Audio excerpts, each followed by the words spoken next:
Graham Culliford joins us now from London via Skype. Graham, just reading that story sends, chills, and it's a very, very sad story. Take us through how, just looking at the title, The Gambia Has Become a Brit Pedo Paradise. Take us through that title and how you came upon the story and the expose that has come through. Well, I was actually in the Gambia covering a different story, but whilst I was there, it became very apparent, and you would see it all the time, that there were a lot of older Western men who were caring for young Gambian children.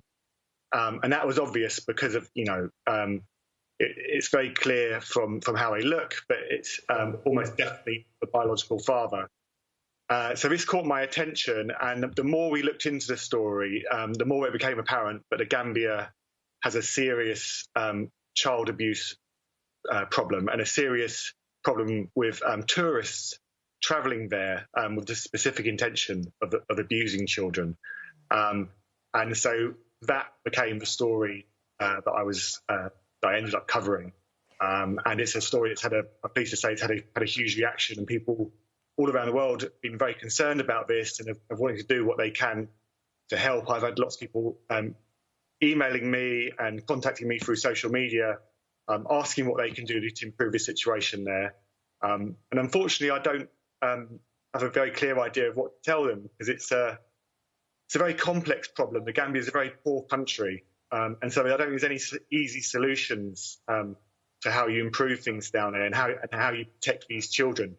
There don't seem to be many charities, at least there's not many international charities that are actively involved in helping children in the Gambia.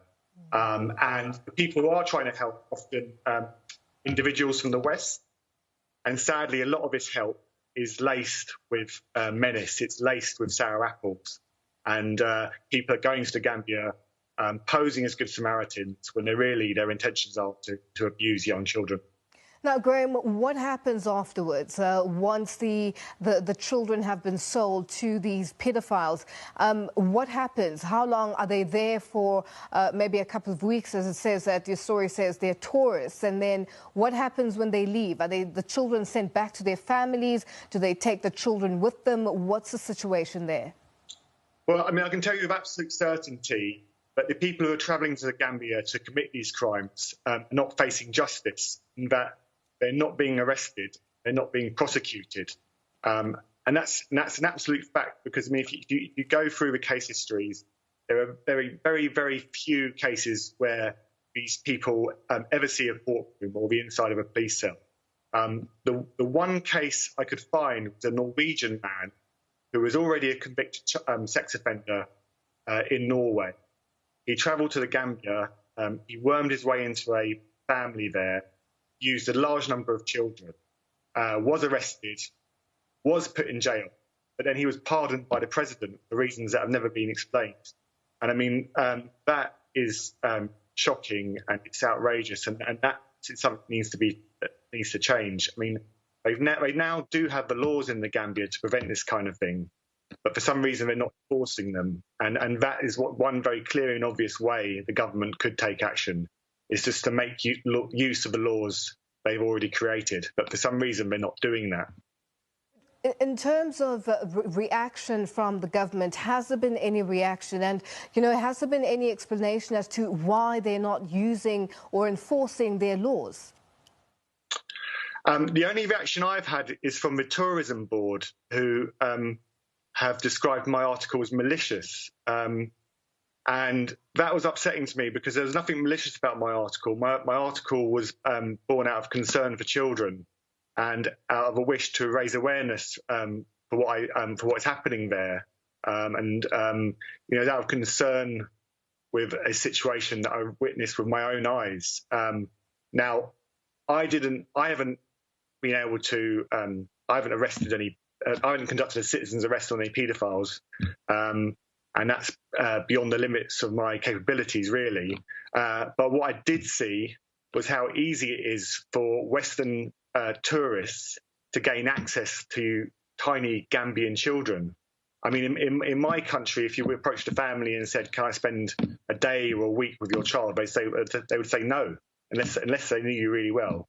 But it seems like in the Gambia, because of the economic situation there, people can turn up, complete strangers, and spend time alone with young children. And that, for me, was hugely concerning. And I imagine in the Gambia, there's probably a temptation to try and cover this up because it makes the country look bad.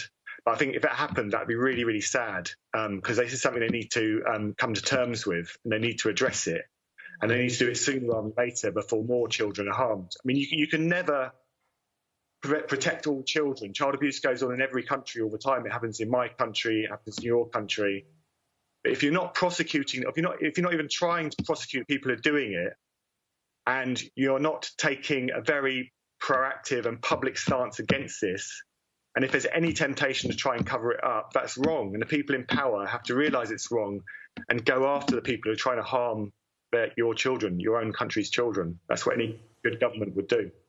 But now, just looking at the fact that this is now British men who are allegedly committing these crimes, has there been any response or reaction from the British government, or, you know, just to say, listen, we are aware, we are seeing the story, and you know, let's do something about it? Has there been any reaction from the British government? No, sadly not. And there don't seem to be any British law enforcement agencies that are actively working in the Gambia. I've contacted the National Crime Agency about this, with the simple intention of handing over my photos to see if they could identify any of those men who are pictured, and if any of them are known to them, which to me seemed like quite a common sense step to take. But they haven't wanted to engage. In fact, they refused to. So as far as I might be wrong, but as far as I'm aware, the British government is not taking interest in this. I wouldn't go as far as saying they're burying their head in the sand, but it doesn't seem to be on their radar. I know the British government is very actively involved in a number of countries, including the Philippines, which has been a big focus of their efforts to stop British tourists travelling abroad and abusing children. But as far as I know, they're not doing anything in the Gambia. If someone wants to step forward and tell me that's not the case and they're doing this and that, then great. But that's, as far as I can tell, it's not happening right now. And the international community, the United Nations, for instance, are they aware of the situation or what's taking place in the Gambia currently? And, you know, if they are aware, what are they doing about it, if anything? The UN is very aware, and they travelled to the Gambia last year and did a fairly comprehensive report, which I've read. And I think that was a positive step forward. That report didn't get as much attention as the one I wrote, sadly. That's just because my report went on Sun Online, which is one of the most widely read websites in the world. So now everyone is reacting to it and talking about it. But the UN report was, you know, showed clearly what's happening there, and it's a shame it didn't get more of a reaction. UNICEF also travelled to the Gambia some time ago and filed a similar report, found similar things. And there's an organisation called ECPAT that has been actively working in the Gambia to try and make this better. And the Sun Online actually made an appeal for people to donate to ECPAT because they are trying to help things over there. I think international organisations like the UN need to take more of an interest, because I think a lot of it has gone unreported and it's gone unnoticed by the world. But yes, there definitely has been, you know, some previous reports, and that can only be a good thing. And what are the families saying, Graham? Did you manage to, obviously, in putting your story together, you probably spoke to a lot of the families and, you know, their reasoning behind it. I mean, selling a child for about £2, which is close to about, 40 Rand. You know, what is their reasoning? Desperation, you know, the poverty situation in the country. What are they saying? And when the children are brought back to their families, what happens? Well, I did speak to some Gambians who are very concerned about this and have made efforts to try and protect the children that they see around them. Excuse me. but a lot of Gambians are.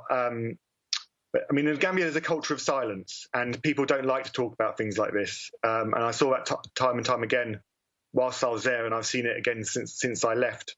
So it's not an easy subject to broach with people, and it's something people are very reluctant to open up about. But I mean, I've been contacted on social media by a lot of people who are saying that they've seen this with their own eyes and have tried to intervene. I've been contacted by people who say that they've reported things to the police and they wish more had happened. So I think there is a growing consciousness about this, and I hope that my report might help in some way. It's a story I definitely plan to keep on covering for what it's worth. I'm going to keep looking into this. I've got various interviews lined up, and I'm going to post about it as much as I possibly can on my website, which is www.mystorymedia.co.uk. So it's become something that I've become very passionate about, and I hope people in the Gambia will take an equal, and in fact, I hope they'll take much more of an interest in this in future, so that some progress can be made. Graham, thank you so much for your time this evening and joining us on The Globe. That is British journalist Graham Culliford joining us via Skype from London.